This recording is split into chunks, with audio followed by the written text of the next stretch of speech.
Good afternoon, everyone. Welcome to this new panel of Thinking Football. And the idea of this panel is to understand how, with synergies between different areas and modalities, we can create new value for clubs. And now, with no further notice, let's start with Tiago Madureira, that someone with a great past and someone that's responsible to create this event that we have here today.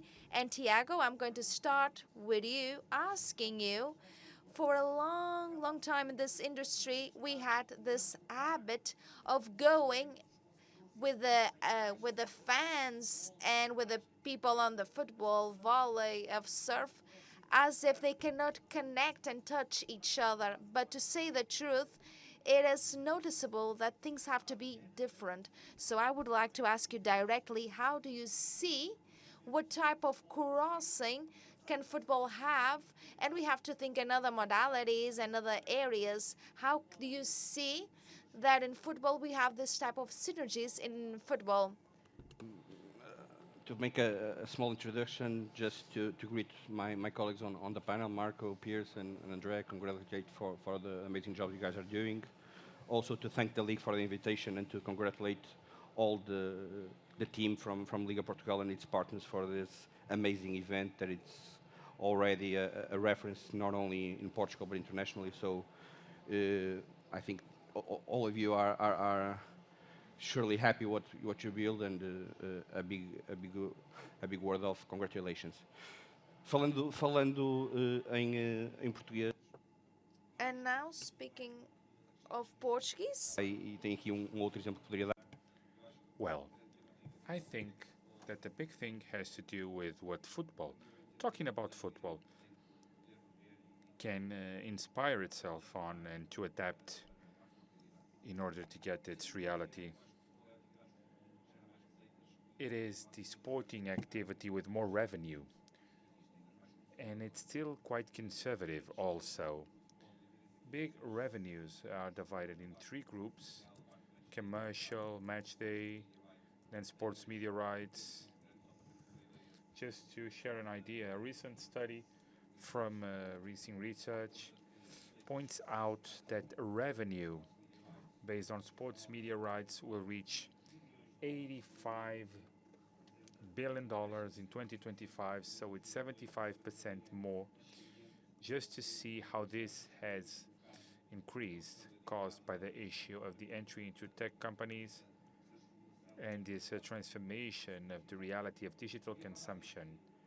Truth is that we continue to grow in terms of revenues, but the football is traditionally closed and conservative. This is highly challenging because we are dealing with audiences that are further and further more diverse in terms of their consumption habits and guided towards a consumption that it's based on digital. So football needs to start following. Before, we had an issue of consumption of entertainment that's changed. The fact that we have non-globalization, audiences are not global, it made it that clubs and organizations will lead the agenda, and that does not happen anymore. So it is quite pressing to get from our other sports in terms of Formula One, for example, in terms of how it has delivered its area, its sports, entertainment, by adjusting the product itself.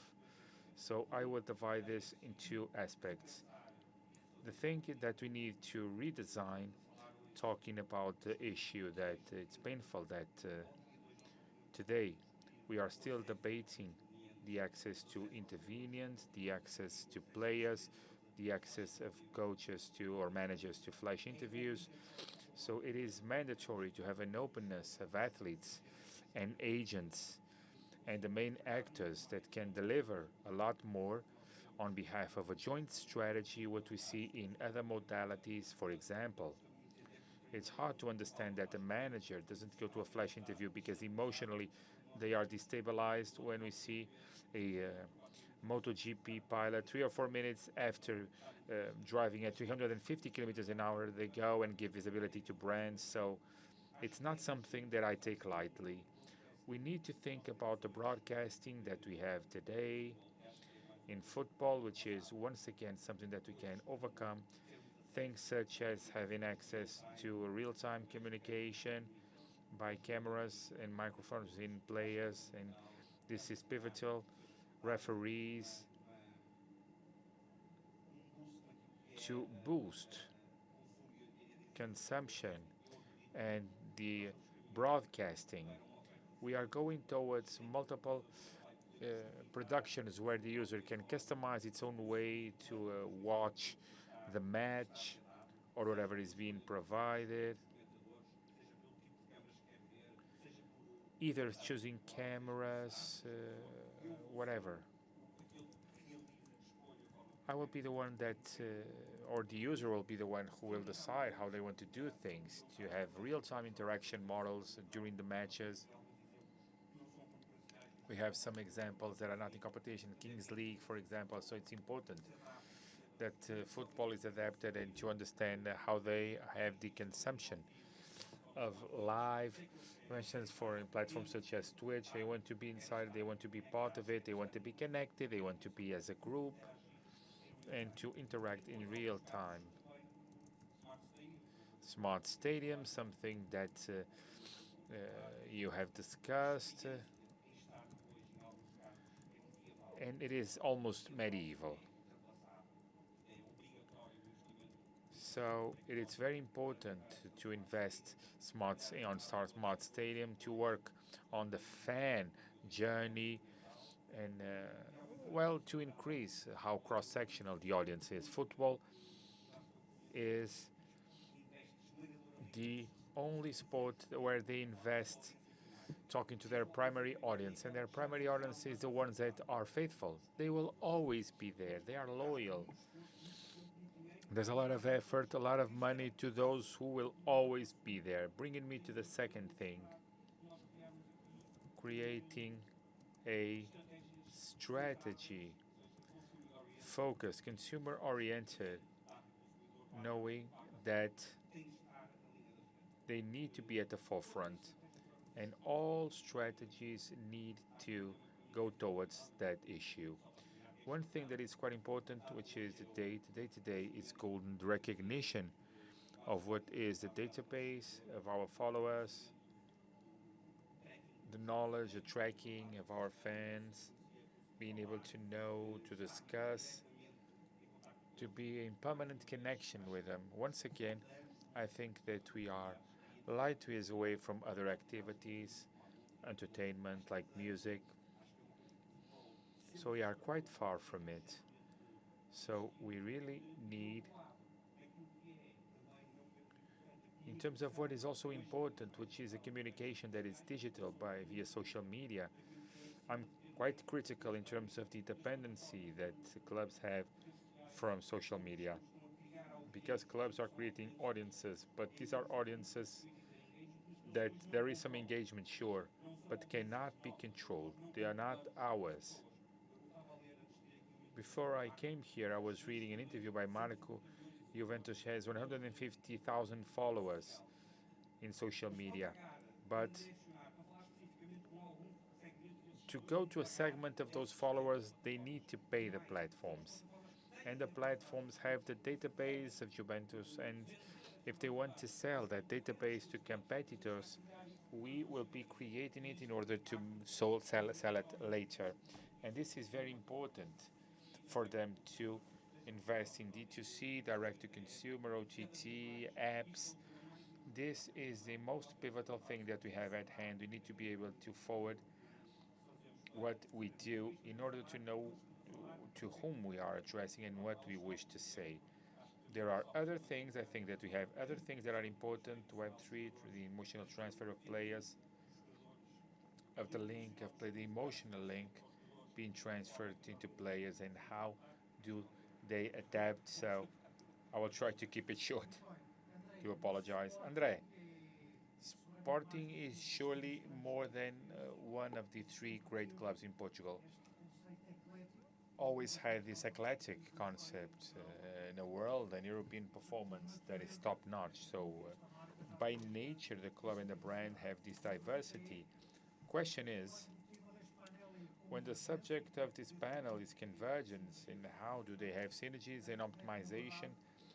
How is it that it does not suffice to have a stadium and a pavilion recent next to each other, some synergies, but trying to realize what is the strategy and how do you see this now and for the coming years?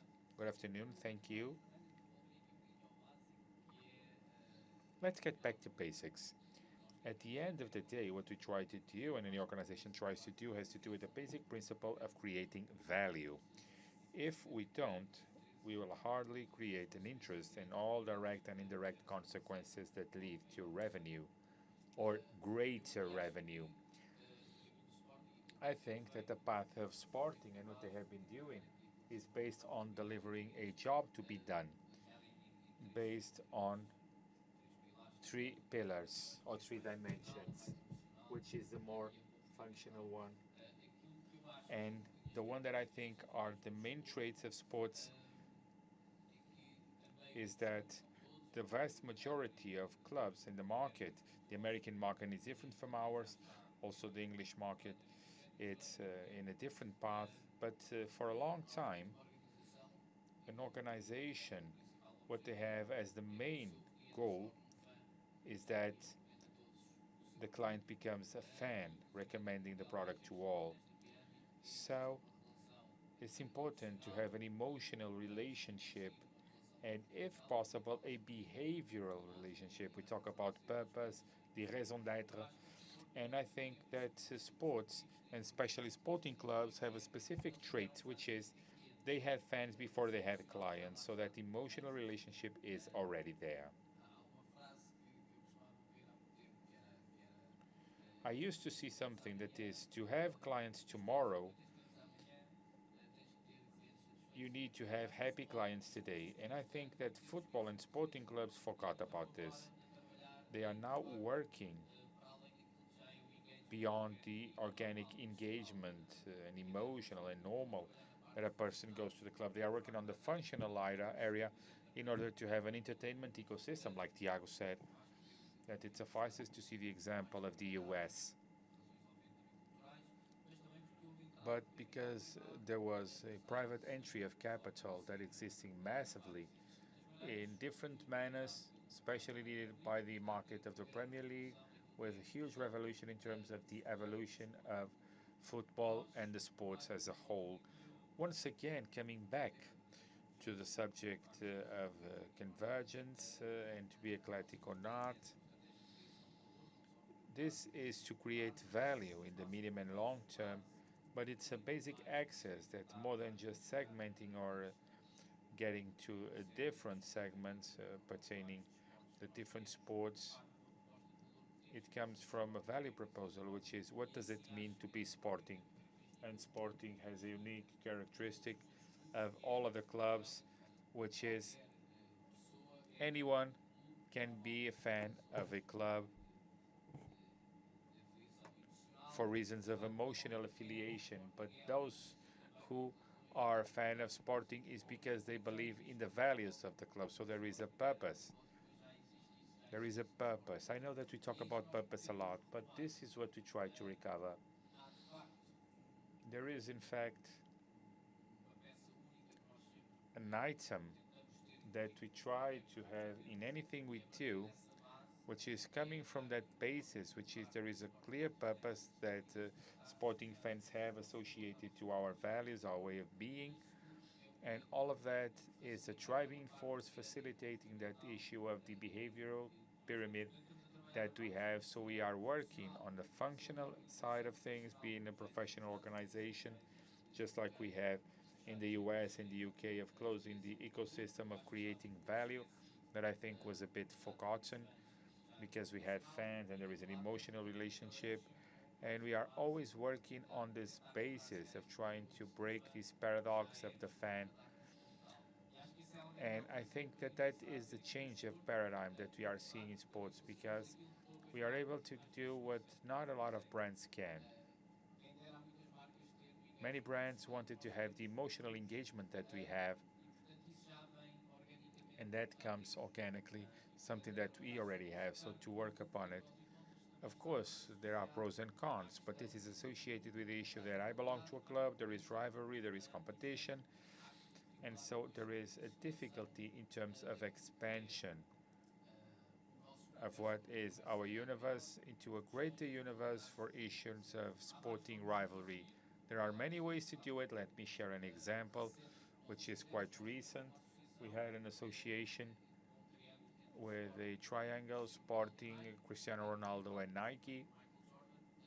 Just like with Michael Jordan, there was a replacement of Nike with Cristiano Ronaldo, the CR7 brand. And this brought the brand to global. Juventus will discuss this further, I'm sure, bringing a new dimension towards our basis of fans. Right now, thank you so much for coming. I have two questions for you. First of all, how do you think, is it possible to position a football club as a global brand? And Juventus is clearly a global brand. And second, how do you think clubs should build content for these new generations? What kinds of challenges and opportunities do you think football clubs have right now? First of all, thanks for having me, and hello to everybody. I have to say I love this question, and I will start from the second one, as I think that this is really a hot topic. The question, not only for Juventus or for the football industry, but for several brands and many industries. So, how do we engage and how do we interact with the new generation that have different habits and very distinctive habits without losing the value of your brand and without losing the tone of voice of your brand? I mean, up until 4 or 5 years ago, I think there was this brand guideline that said that you should have one unique tone of voice, and you should be able to apply the same tone of voice to all your channels. But I think that nowadays, in 2023, it's difficult because especially youth media have a very distinctive tone of voice and language, so that you have to be willing to force a little bit the tone of voice of the brand, of course, without losing the values, in order to be credible in front of the Gen Z, which is so different from past generations. I have to say, at Juventus, youth media is probably the focus for the digital media function. I mean, the starting point is not so bad. I mean, it's positive. We have, we said before, we have under 55 million followers on our social media. 40% of them are under 24. So we are already talking with a young audience. On TikTok, which is probably the most relevant youth media now, we have 27 million followers. We are the first Italian brand. We are in the top 5 in the football industry worldwide, and we are in the top 10 worldwide for brands in general, any industry. So the starting point is solid, but of course we need to keep pushing, and that wasn't the reason why last year we launched what we called the Juventus Creator Lab, which is this new approach to content that Juventus created in order to build a new content experience and new experience for our global young audience. So the Juventus Creator Lab is actually a group of creatives with different talents. So social media editor, designer, motion designer, video editor, video makers. Average age is 25. So if you're 30, you are already old, generally speaking.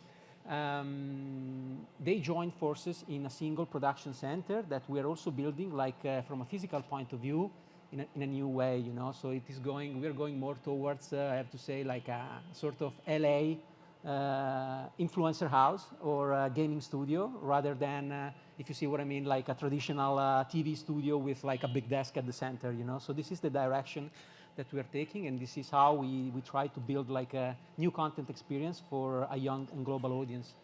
2 examples of projects that we developed last season for our global audience, young global audience. We have an official freestyler. We saw that on youth media, one of the most populated micro categories among football is freestyle. So actually we saw that freestyle is an hot topic for the young generation. So we said okay, why don't we select and hire our official Juventus freestyler ever, you know. So we did like this selection together with TikTok itself. So we did like this partnership, and at the end, like we brought like the top 5 freestylers worldwide at the Juventus Stadium in Torino, and we had like some of our first team players, Paul Pogba, for example, giving like notes to them and selecting like the Juventus freestyler. So now Juventus have like besides the team also like an official freestyler. This is a little bit like a Red Bull model, let's say, a Nike model, but we think that this is like a new way in order to introduce like new topic for our younger audience. We also developed like the first ever mini series on TikTok on a football club, vertical shot, a 5 episode of 5 minutes, built for the young audience. It's difficult. It's so difficult because everybody wants to know how to engage with new audience, and everybody is fighting to have their attention. And their attention is not easy to grab, actually, because my feeling is that maybe up until like 5, 6 years ago or 10 years ago, there was like the football industry with like a communication line, and then there was like the audience following them. Whereas now with the new generation, I think it's a little bit the other way around. You know, it's like the football industry that need to adapt its tone of voice to the Gen Z. Otherwise, the Gen Z will do something else, because football probably is not like the only thing they can do, you know, when it comes to grab their attention. So that's why at the beginning I said that maybe I see like creators doing like amazing things on youth media. I see brands struggling a lot because they don't understand how to engage with them. So I think that everybody should be willing to force a little bit the tone of voice in order to go towards the new generation. And when it comes to the global brand positioning, you said, I mean, at the end of the day, everybody wants to grow, and everybody that works in football wants to, let's say, detach to football results. Otherwise, when you work in marketing, I mean, you have like the team. If the team win, you're good. If the team lose, you're bad. And this is not what you want to do when you work in marketing, you know. So this is where the brand factor comes, you know. So like if you're able to build a brand, you're also able to detach yourself from football results. And you're also able to interact like with a global fan base, because another metric, under 55 million followers, 8% Italian, 8. All the rest, 92%, is not Italian. What does it mean? That most of them are not Juventus fans, probably. They are more Juventus followers. So they don't care about if Juventus win or lose, or if Pogba is injured or not. They want to be entertained rather than being informed. So that's why you have to think about like a more open content plan for them, because most of them are not Juventus fans, you know. So and they don't care about like what is happening on the pitch, which for us it's something positive, because then you're not attached to we win, we're good, we lose, we're bad. And also like the introduction of new topics when you want to build a brand. Of course, you have to feel you have to work on an affinity with like other industry, but it can be a possibility to talk to more people. Otherwise, I mean, if you only talk football, you only talk to the same people. The room for action is actually smaller, but if you're able to introduce in a credible way like other topics, then your audience could be like bigger and the interest could be bigger. We partnered last year with the fashion industry, the design industry, the gaming and e-sport industry, because at the end of the day, we want to talk with more people, and everybody in football wants to talk with more people. I mean, it's like a football club that don't want to speak about football anymore, or not only football, but also other topics. Otherwise, it's really difficult to grow, you know, and that's why we are at the Fashion Week, that's why we are at the Design Week, that's why we launched like 2 esports team, one FIFA, the other one Rocket League, because the audience is different, and it gives us like the possibility to talk to more people, you know. So it's difficult to say, a little bit easy to say, sorry, a little bit more difficult to put it into action, because still your core business is football. But that's a little bit the direction I think that Juventus is taking. Okay. So Piers, you're the boss of the digital world in Brighton. We are clearly experiencing a convergence between the digital and the real world. So how should a club manage this to improve the fan experience? Yeah, I think, can you hear me okay? Can you hear me? Yeah. Yeah, picking up on those points, I think the last point that you made is the key point. Fan experience is key, and that's everything about what we're doing at Brighton. And at Brighton, compared to some of the other brands that are up here, such as Juventus, we're in a very sort of unique position in terms of our sort of trajectory as a club in the Premier League, sort of that challenger brand that's come to the fore now, European competition this year. and takes us into sort of another dimension. And when you talk about sort of those rooms being small and sort of as a content planner and within digital media in the past, you're talking about results on a Saturday, and if you win, you're good. If you lose, you're not so good. But that room is much bigger now. We're looking at into other industries where we can take the brand, that's such as the lifestyle, such as entertainment, such as music, gaming, things like that, to really expand our horizons. And then when you do that, you can authentically tap into different industries with the brands. I agree. I think in terms of the way that media and digital and marketing has evolved over the last couple of years, I think in particular you see platforms evolving as well to support this. It's no secret that collaboration is the key to everything that sports is doing at the moment. And I think you look at the likes of Instagram over the last couple of years in terms of you can now collaborate on posts with up to 3-4 different organizations, duets on TikToks. It's in the beta version with duets as well on things like YouTube. So not as only just as football clubs and with in-house, I think the platforms and the wider world are actually waking up to the fact of these collaborations and what they actually present as an opportunity to the wider audience.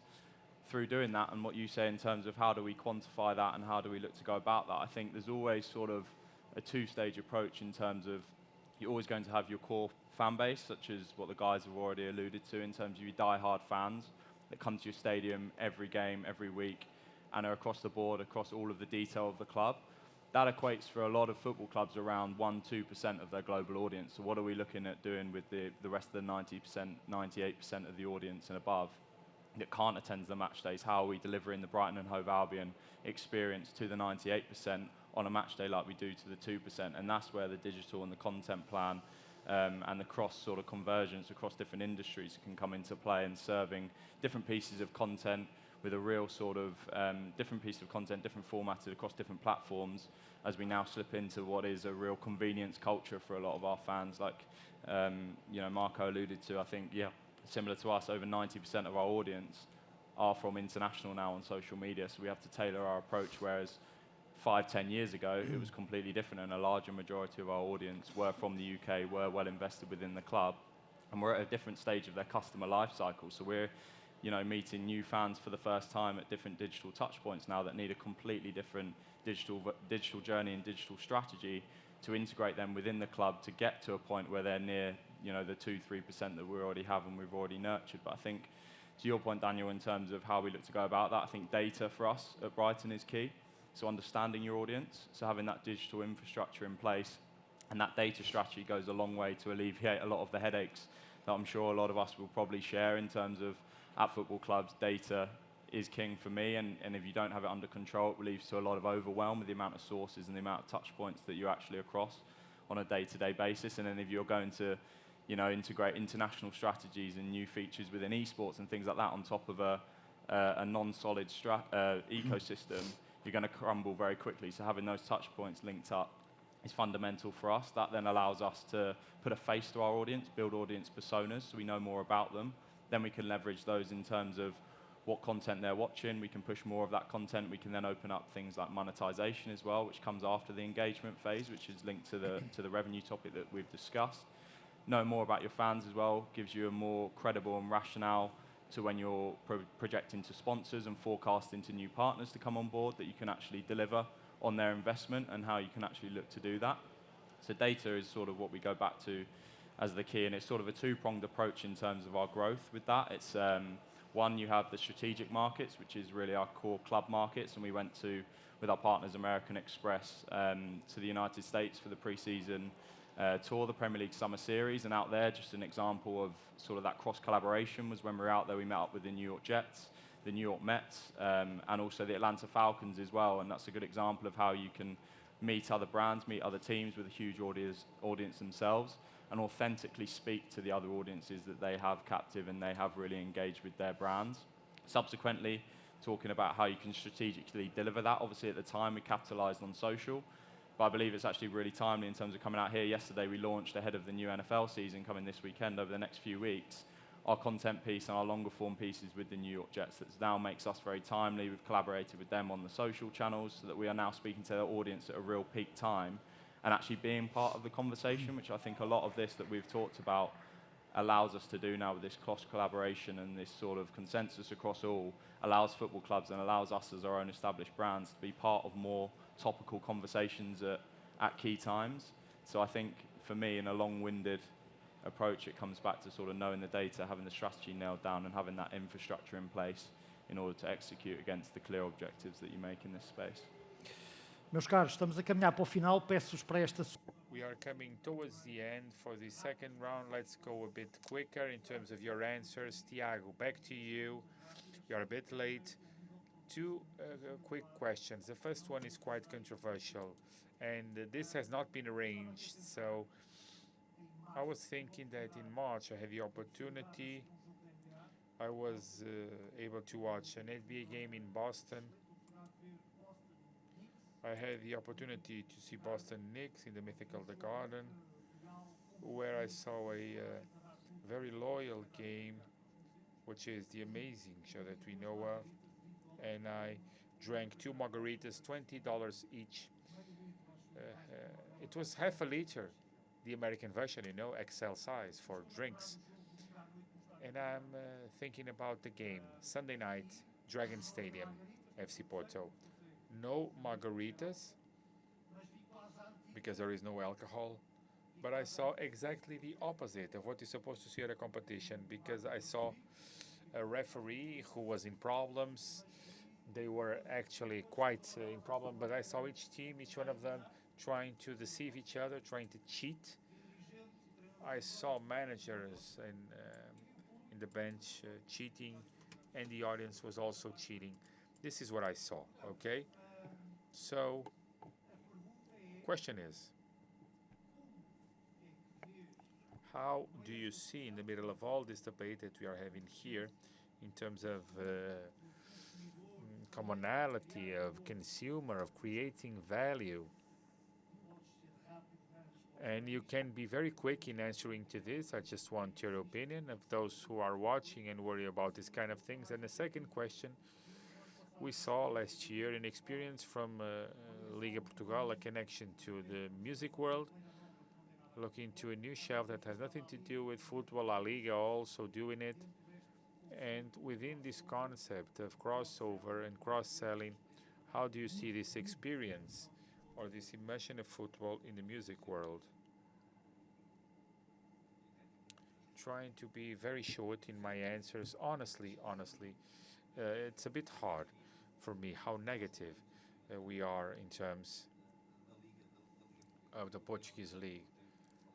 Antero was discussing this today, which is we are a top league. There is no activity where we are the sixth better in Europe and the world as a consequence. But we do have an ambition of looking up, comparing ourselves with those who are above and not those who are below. And it's a bit hard for me, this saying bad of Liga, of those who live because of the Liga itself. So I think that clearly there is a long way to go. And I think that this comparison cannot be compared with the US or any other, because football itself is different, and the way that Latin people experience sports is completely different. But there is a lack of collective commitment, especially agents. But I think that we make things more than what they are, and things are more important than they do, because we are living here in our bubble when there are problems in other lines, because in France there is a giant problem of violence and safety on stadiums. Italy, Spain, Lewandowski was saying that referees are killing the Spanish league and it was not competitive. It's not a Portuguese reality. Case in point is that you went to an NBA match or game and you drank 2 margaritas. I think this is one of the subjects on the way that football is understood. The Liga and clubs have been making a very strong campaign, because if we want, and if they demand from us that this is more entertaining, we need to create conditions for more entertainment.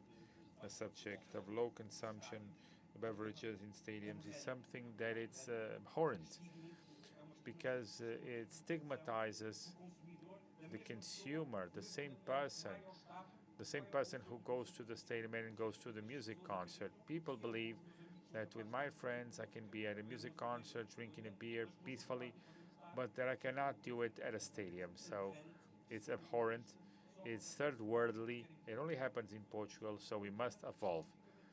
The subject of being at a music festival. Football has a lot to learn from music, consumer, the client, the way that music does some things that football does not, which is tourism, tracking, purchasing, the before, the after, the experiences. There is a lot of things to learn. And Liga at that time made that investment for two main reasons. First, because of what we said previously, the need to diversify audiences, not focusing on our primary audience and opening the array of the ones that we deal with, being at a music festival, coming into a new territory, just like Piers and Mark were talking about, gaming and other areas connected with lifestyle. So we need to go in those territories to get data, to work on data, a new touch point. And the third point, which is quite important to us, what has to do with the brand awareness. It's quite heavy, the Liga brand. Most sports organizers do. But oddly enough, in a different territory, in a different environment, it allows us to communicate in a different manner with those fans. This has nothing to do with Liga. I share this example a lot. When people talk about UEFA, if you ask anyone that words are not in favor, corruption, schemes, that's the black cloud, okay? But when people talk about Champions League, people talk about excellence, brilliancy, the best competition in the world. And it is the same institution putting that competition together. So understanding the brand of Liga, it's very important as an anchor of development for all. André, coming back to sporting, the basis of fans, it's huge. Millions of people. Not all of them are consumers, and those who do, I'm sure we have the hard users and those who have a gradual, natural scale where they have different consumptions from each other. So the key in the world of marketing is a process of segmentation of how we organize each other, how we channel efforts for that reality. So what can you tell us about this strategy of segmentation that sporting can do to create value for each one of them? In many different manners, but maybe anti-segmentation has to do with what I said, which is the amplifying the brand to other realms and other people that might not even be fans of sporting, but they become followers, just like Juventus. We have a lot of things happening at the same time in football and sports, one of which is what I've mentioned. We are still making it right, some of the basic problems that have been mentioned that should have been perfected in terms of creating value. But at the same time, we have a new competition, global technology with an accelerated rhythm. But our main competitor today is time. Cost of opportunity, opportunity cost. It's not just our adversary, our competitor as an industry. It is a person that goes to Netflix or Amazon and they just compete there, right? So what we are doing, and Juventus did it perfectly in Brighton, is that we are able not just to go in further beyond of what is the fan core that buys sporting. There are the ones who are fans, but they are not. They are buying things. But the truth is, not for segmentation, because clubs have a very special, specific thing. They are positioned that they try to get a target. We, being a club, we have many segments that we need to reach that represent the population as a whole. So different segments. One way to amplify is, just to give you a quick example, running out of time, partnership with Havaianas, with Cement in terms of surf, with different modalities, different brands, and with other industries, sports, music, and others, in order to broaden the brand with different targets, and the segmentation then comes next.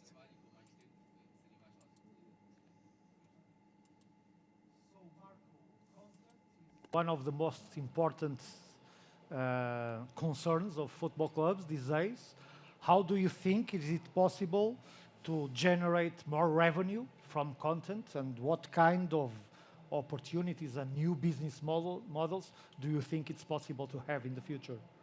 Yeah, I have to say that the economic sustainability is actually a factor for Italian football and for most of the European football right now. So we always have like a pragmatic approach to all the activities that we do.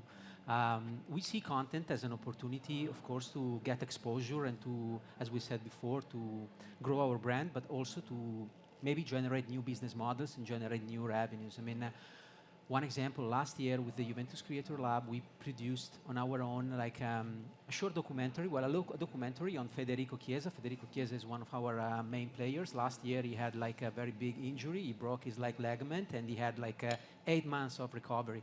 So we saw the possibility from a content perspective, and we started to shoot with him and we started to tell his story, you know. So the comeback of Federico Chiesa on beach. Yeah, that one. From a player's perspective, but also from a person perspective. So we realized that the story was very strong because we had like a strong player, a strong story, and also the capabilities of Juventus of producing it was interesting. So we changed a little bit the model. So like the old model, or like the model that clubs are used to use, is more like, okay, so we have a possibility, we have a story, we sell the license, we open the door to a production partner, and we make them produce the content for like a platform. But at Juventus, we said like, okay, let's try to do it on our own. Let's try not to involve a production partner. Let's try to use our guys, our production team to produce this. So we did it, and we realized that the content was strong, so we were not sure about like the distribution model. So we said like, okay, do we put this on our OTT, on our own media platforms, or do we partner with like a third-party platform? And we were already in contact with Amazon Prime Video because of All or Nothing, and because of several projects that we did together. And when they realized that we had this story, they said like, okay, wait a minute, this is very powerful story, and we need like powerful content for our audience. And at the end of the day, I mean, we had this partnership. So we produced for them a story that is now on Amazon Prime Video. Is like an original production of Juventus Creator Lab. The title is Federico Chiesa Back on Track, translated in 12 languages, so also in Portuguese. So we will find it also here in Portugal on Amazon Prime Video.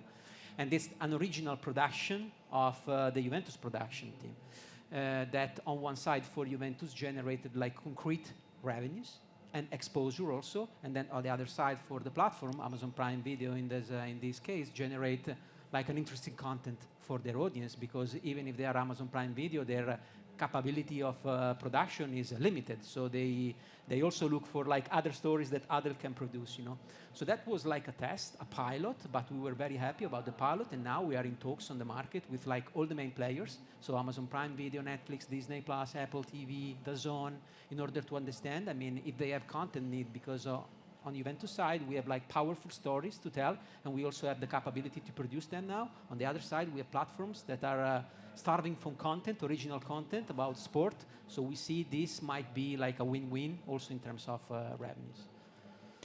Okay, so Piers, back to you again. So how does Brighton manages this sports crossover concept and try to increase marketing revenue? How are you doing that? Sports growth, did you say? Yeah. Yeah. And marketing and revenue from that. Yeah, well, I think ultimately, you know, one feeds the other. It's almost cart before the horse. Growth, most of the time, if you get it right, does lead to increased revenue. And I think with everything that we're doing, I think a key sort of KPI for Brighton Hove Albion at the moment is that growth side of things. So growing the audience, growing the possibilities, growing the opportunities. And the more you do that, the more opportunities in terms of revenue generation, you know, come from that. And I think to Marco's point, in terms of the more that the internal capabilities and expertise is progressing at the clubs, the more power that we actually have to leverage over things like our content distribution, our partner content that we're putting together, and us ourselves are becoming more of media entities ourselves. And I think sometimes with what you can look to do with that as well is become media entities for your partners too. So it gives you a sense of control of bringing that more in-house, whereas I think the model historically and more traditionally is that you lean on outside support for that and obviously relinquish elements of control to some description. So The Chiesa piece is a fantastic example of that, and then how you can distribute that internally and sort of hold all the cards is exactly what we replicated in terms of the Road to Europe last season. So a YouTube series was something that we had distributors sort of fighting over to publish, but it was something that we were able to produce ourselves to a really high quality. Spoke to third-party providers as well, but actually distributed it on our own channels, and obviously had monetization switched on throughout that. We're able to co-promote that with other businesses, other brands, bring in wider audiences, so that growth sort of brought more audiences and more eyeballs to the content piece. Subsequently, more revenue came in from that, and obviously off the back of that, you look at other revenue opportunities now with us in Europe this season. It opens up the door for merchandising, more ticketing, more travel. All of that then intrigues new partners in those areas that potentially would not have had the opportunity to leverage before. So I think in terms of when you're looking at pure revenue generation through marketing, the growth side and sort of building that brand first and building that foundation. If you build it, essentially the old school saying is they will come. And I think with a lot of work and with a lot of time put into things like that around the content, around the digital, and to probably Tiago's point at the very top of the talk, the key thing there is user journeys. So there's always got to be a purpose behind what you're doing. You can bring in all the new audiences that you want and speak to as many different potential consumers or fans that you want to, but if you don't sort of have an end goal and an objective in mind of where you want to take that fan, you can also disillusion a fan and create bad sentiment very quickly with your brand. So I think having that sort of end goal and objective of what you're wanting to do and a why behind everything you do definitely helps in terms of achieving the revenue sort of markers that you want. Thank you guys so much, meus caros. Já passamos alguns. We are a few minutes late, so we always get the feeling that there was a lot of things to say, right? But thank you for your attention, and let's continue. Thank you.